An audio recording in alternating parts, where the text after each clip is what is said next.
Welcome to the newest episode of Beatin' and Bangin'. I'm your host, Kyle Dalton. We've got a lot to cover in today's video as we take a look back at yesterday's race in Las Vegas, including Kyle Larson returning fire at Clint Bowyer during the middle of the race, a closer look at a bizarre day on pit road with numerous drivers having issues, plus I've got some props for the Fox broadcast team for a new feature they've added in 2024. I also have a reaction to the post-race comments, including Tyler Reddick cussing on national television, and a couple of stats I think you'll find quite interesting. However, before we discuss all of those subjects, let's go back to Saturday, when the Cup Series drivers met with the media. I thought the most interesting comment came from the 2024 Daytona 500 champion, William Byron. When asked about the incident on pit road the week before at Atlanta with Michael McDowell, and his thoughts on NASCAR's decision not to throw a caution. Take a listen. I was surprised in the car. I was definitely surprised, but I wasn't surprised in the fact that that's typically been the call on green flag stops to not mess up the flow and the cycle. I think looking back at it, I was dangerously close to being on the racetrack. Dangerous. That's all I needed to hear to tell me NASCAR got it wrong. I get how it was during a green flag cycle, which is also what Byron said he understood why NASCAR didn't throw it, but that's not a good answer. If it's a caution, it's a caution. Period. It doesn't matter if it's in the middle of a green flag pit cycle. Put it out and force the teams to change their strategies. That's just the luck of the draw, as has been the case in the previous 75 years of NASCAR. And if safety is as big as NASCAR says it is, which I know they believe, then there's no reason not to throw a caution in that instance. Moving on to later in the day and the Xfinity Series race, but we're still talking Cup drivers with Joey Logano and Austin Cindric in the Fox broadcast booth, joining Adam Alexander. I've said it before and I'll say it again. If Joey Logano wants to work in TV after he hangs up his helmet a final time, he'll have a job waiting for him. He's that good. And Austin Cindric hasn't had as much camera time, but he's a natural as well. The two Penske teammates are good together in the booth, providing valuable insight throughout the race while bantering back and forth and clearly having fun in the process. The whole point of it, in my eyes. During one of the pair's many exchanges, the conversation took a funny and interesting turn, talking about Formula One. This thing, so as long as he stays relevant, stays within that 1 second, it's Formula One DRS range. But What? I was watching We're not doing that. I was watching the F1 race this so morning. much better than that. It is. 100% agree. 100% agree. So much better. And what's more, Logano isn't being biased. What he said is quantifiable. How, you ask? The slam dunk easy answer would be look at last week's 3 wide, 3/1000ths of a second photo finish at Atlanta. And compare that to the first F1 race of 2024, where Max Verstappen won by a yawn-inducing 22 seconds. But that's too easy. Instead, let's take a look at the Las Vegas race. You could say the eventual winner Kyle Larson dominated, a la Verstappen, leading an impressive 181 of the 267 laps. But dominant in F1 and dominant in NASCAR are two very different things. With 15 laps to go in yesterday's race, the number 5 car had a 1 second lead. With 5 to go, it had dwindled down to 0.3 of a second. The 2021 champion held off a late charge by Tyler Reddick to win the race by 0.4. So it wasn't a back and forth, wild and crazy race like Atlanta, although there were a total of 15 lead changes, but Larson deserved to win the race and did, but victory was in question until the final 2 laps. And that's why Logano was spot on in his assessment. Which brings us to yesterday's race. As I've said, Kyle Larson was dominant, at least on the racetrack. Have a listen to what his crew chief, Cliff Daniels, had to say after the race about what turned out to be their biggest competition in Vegas. At one point, we had to put on our qualifying scuffs and just trying to get all that managed. The wind was wreaking havoc on our canopy, so I about flew off the roof. Our canopy was flying away. That was pretty hilarious.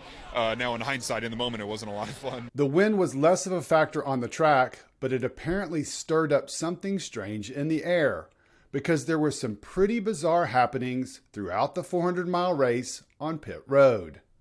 We'll start at the top And by top, I mean with the number 24 team, which was the best on pit road in 2023, and expectations were just as high in 2024, as detailed in my recent video with the front tire changer for the team, Jeff Cordero. Late in the race, William Byron, who started the day off bizarrely with a plastic bag, and we're not talking small grocery bag, we're talking full-on hefty lawn bag on the front of his car, overshot his pit box. Surprising to say the least for the 24 to have a miscue on pit road, but they weren't alone. Tyler Reddick did the same thing late, and it was the main source of his frustration after the race, where he said this. Just stupid mistakes on pit road, same shit, different year, right? Like, it's kind of frustrating, so we'll continue to work on it. Reddick's 2311 Racing teammate Bubba Wallace had a lug nut get stuck, and they tried numerous different contraptions to get it off, to no avail, eventually having to cut it off. His 2-race top 5 streak to open the 2024 campaign snapped with a 35th place result. Ross Chastain sped for a 3rd consecutive weekend and finished 4th. Ty Gibbs had an uncontrolled tire and finished 5th. Kyle Busch, like Reddick and Byron, overshot his pit box too. However, he didn't back up, and the splitter was on the line, and he was sent to the tail end. That ended a day that included leading 18 laps, the second most behind Larson, and a 4th place finish in Stage 1. His late mistake proved costly, and he finished 26th. But the strangest side of the race actually happened early in the day, in the first stage, and was a precursor of the weird things to come when Chris Buescher lost the wheel on lap 27 and slammed hard into the outside wall. His day was done, and it resulted in a red flag delay. During that break, when officials repaired the wall, the Fox booth dialed up Kyle Larson on the radio, where Clint Bowyer made it a point to highlight Larson's Hendrick Motorsports teammate William Byron and the big move he had made a few laps earlier. You guys were having a little fun at my expense. Now I'm going to have some at yours, Kyle. How about your teammate there getting on the outside of you and passing about 8 cars down there in 3 and 4? Pretty cool, huh? Yeah, I remember doing that at timer 3 to you when you were Oh, damn, you're getting better at this. Good for Larson. Unfortunately for the Blue Ovals, misery loves company, and Buescher had plenty of it in that first stage, with Austin Cindric, the lone Ford to finish inside the top 10, finishing 9th. That changed later in the race, led by reigning Cup champion Ryan Blaney, who moved forward and finished 3rd. The next Ford was unquestionably the surprise of the race, with Noah Gragson finishing 6th. For those saying Stewart-Haas Racing is running terrible, the number 10 has a pair of top 10 finishes in the season's first 3 races. Oh yeah, that's more top 10s for Gragson than he's had in his entire Cup career, which spans a total of 41 races. He's only had one other top 10, a 5th back in 2021 in the Summer Daytona race. That's an interesting stat, and we'll wrap up the episode with a couple of more interesting numbers on our race winner. However, before I do that, I just want to give some props to Fox for something in their coverage. I know I harp on the Fox broadcast, and deservedly so, like missing an incident yesterday due to being in a commercial break. But they've added something this year that I like, and it's something I've been doing on the channel for a while now, and that's talking to the pit crews. They did it again yesterday during the broadcast, where they talked to Daniel Suarez's pit crew. Kudos to them for talking to those who are so important to winning races on Sunday.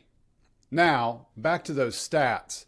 The first one is, appropriately enough, a weird one. Kyle Larson started the race on the outside of Joey Logano on row 1 from the 2nd position. In the previous 32 Cup races at Vegas, the car starting from the 2nd position had won 6 times, or 18.75% of the time. Larson's win makes it 7 and bumps that percentage up to 21%. What makes it even more interesting is that starting from the pole has only won once before, and 3rd is the starting position with the 2nd most wins, and it's only had 3, or less than half of the wins by the 2nd starting position. And here's something that makes this stat even more interesting. The last 3 races at Vegas have been won from that position, with Byron and Larson winning from the 2-hole both times last year. There's something for bettors to think about when the series returns to the mile-and-a-half track later in the fall. And our final stat is about Larson as well, and it's a humbling one for the sport's most popular driver. Sunday's win in Las Vegas was Larson's 18th with Hendrick Motorsports, tying him with Chase Elliott for the same number of wins. The difference is it's the number 9 driver's 9th year with the organization. It's Larson's 3rd year, plus 3 races. Listen, Elliott's a champion. He's got plenty of wins ahead of him, but he's not Kyle Larson. No one is. I just thought it was an interesting stat that does clearly show Kyle Larson's greatness. All right, guys, that'll do it for this episode. I want to hear your thoughts from the weekend.